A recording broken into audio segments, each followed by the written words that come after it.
سنی جب تک ابا نہیں ملے تھے تو چپ تھی، ابا مل گئے تو خوش ہونا چاہیے تو رو رہی ہے۔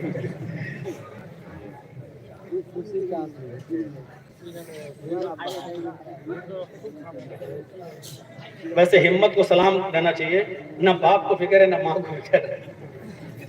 باپ بیچارے جرجس کو سن رہے ہیں، امی بیچاری جلیبی خرید رہی ہوں گی مارکیٹ میں، تقریر تھوڑی اردو سمجھ میں نہیں آ رہی ہوگی، بنگلہ سمجھنے والے لوگ اردو کیا سمجھیں، جا رہی ہوں گی چوڑی وڑی خرید رہی ہوں گی۔ ارے بچہ ماں یا باپ میں کسی ایک کے ساتھ تو ہونا چاہیے نا، باپ کو بھی پرواہ نہیں ماں کو بھی پرواہ نہیں۔ چلیے مل گئی ہے، وہ تو ہمیں معلوم تھا کہ کسی جلسے میں کھوئی تھوڑی، آج تک کھوئی نہیں ہے، کھوئی ہے لیکن مل سب گئے۔ ایسا سننے میں نہیں آیا ہے کہ کھو گئی ہو پھر وہ اس کا نہ باپ ملا ہو نہ ماں ملا، ایسا ہوا ہی نہیں 20 سال سے۔ تو یہ تو امید تھی کہ مل ہی جائے گی، باپ مل جائے گا یا ماں مل جائے گی۔ ہاں تو سنیے میرے بھائیوں، کیا کہہ رہا تھا، کسی کو یاد ہے؟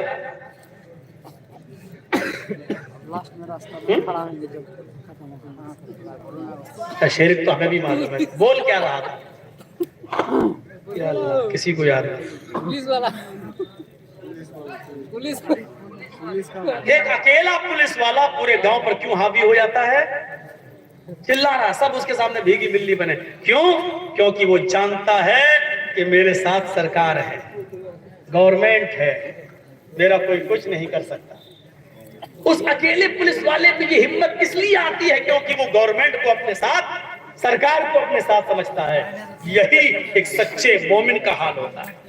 کرو لنچنگ، کرو قتل، ایک نہیں 50 آدمی مل کے اس کو مارو، باندھ کے مارو، وہ کسی کے سامنے دہلتا نہیں ہے، ڈرتا نہیں ہے، ہمت نہیں ہارتا ہے، اکیلے مقابلہ کرتا ہے، بنا ہے تو مار کھاتا ہے، کیونکہ اس کے پاس وہ جانتا ہے کہ اگرچہ میں اکیلا ہوں، کمزور ہوں، لیکن میرے پاس ایمان کی طاقت ہے، میرے پاس اسلام کی طاقت ہے، میرے پاس توحید کی طاقت ہے۔ اس لیے یہ ایمان کی طاقت، یہ توحید کی دعوت اس کو اتنا مضبوط کر دیتی ہے کہ وہ 50 لوگوں کی مار کے آگے بھی جھکتا نہیں ہے، اور وہ یہی کہتا ہے لا الہ الا اللہ، لا الہ الا اللہ۔ سمیہ سے پوچھو کیا تھا اس کے سامنے، سمیہ رضی اللہ تعالیٰ عنہ سے پوچھو، ادھر بیٹا بندہ ہے، ادھر شوہر بندہ ہے، ادھر سمیہ کا ہاتھ پیچھے سے باندھ دیا ہے، کپڑے پھاڑ کے برہنہ اور ننگا کر دیا ہے، نیزہ اٹھایا۔ جہل کہتا سمیہ محمد کے رب کو چھوڑتی ہے یا نہیں چھوڑتی ہے؟ کہتی ہے ہرگز نہیں، یہ نیزہ مار دوں گا۔ اور اس نے مارا۔ ابو جہل اکیلا نہیں تھا، اس کے ساتھ پوری فوج تھی، سمیہ اکیلے تنہا، اس نے نیزہ لیا، سمیہ کی شرمگاہ میں وہ نیزہ داخل کر دیا، یہاں سے مارا، اس طرف پار کر دیا، اس شرمگاہ میں ڈالا، اس شرمگاہ سے نکال دیا۔ اور اس کے باوجود سمیہ کیا کہہ رہی ہے؟ یا ثبت قدمی علی دینک یا ارحم الراحمین، اے ارحم الراحمین، اے اللہ میرے قدم کو اپنے دین پر ثابت رکھنا، میرا قدم پھسل نہ جائے، میرا دین مجھ سے چھوٹ نہ جائے۔ غور کیجئے، سمیہ ابو جہل، ابو لہب اور ان کے سارے دشمنوں کے سامنے اکیلے ہیں، ہاتھ بندھے ہیں، انداب نہانی میں نیزہ داخل کر دیا گیا۔ وہ نہ ابو جہل سے ڈر رہی ہے، نہ نیزے سے ڈر رہی ہے، نہ تلوار کا خوف ہے، نہ پورے ابو جہل کے فوج اور اس کے قوم اور اس کے ساتھیوں کا ڈر ہے۔ یہ کون سی چیز ہے جو سمیہ کو پہاڑ کی چٹان بنا کر کھڑا کیا ہوا ہے، اور سمیہ کے دل میں کسی کا خوف نہیں ہے؟ اس کی لنچنگ ہو رہی ہے لیکن سمیہ کسی سے ڈر نہیں رہی ہے۔ یہ وہی ایمان کی طاقت ہے۔ جیسے ایک پولیس والا پوری قوم کے سامنے ڈانٹتا ہے، پوری قوم کو چلاتا ہے، اس کو ڈراتا ہے کیونکہ وہ جانتا ہے کہ گورنمنٹ ہمارے ساتھ ہے، ایسے ہی ایک سمیہ جانتی ہے کہ ایمان ہمارے ساتھ ہے، اسلام ہمارے ساتھ ہے، اللہ ہمارے ساتھ ہے۔ اور ایمان کی طاقت جب کسی کے اندر آ جاتی ہے تو وہ پھر کسی سے نہیں ڈرتا۔ ہر مسلمان جو یہاں بیٹھا ہے وہ غور کرے کہ اس کے اندر کتنا ایمان ہے۔ ہمارے ایمان تو 2 GB نیٹ میں دکھ جاتے ہیں۔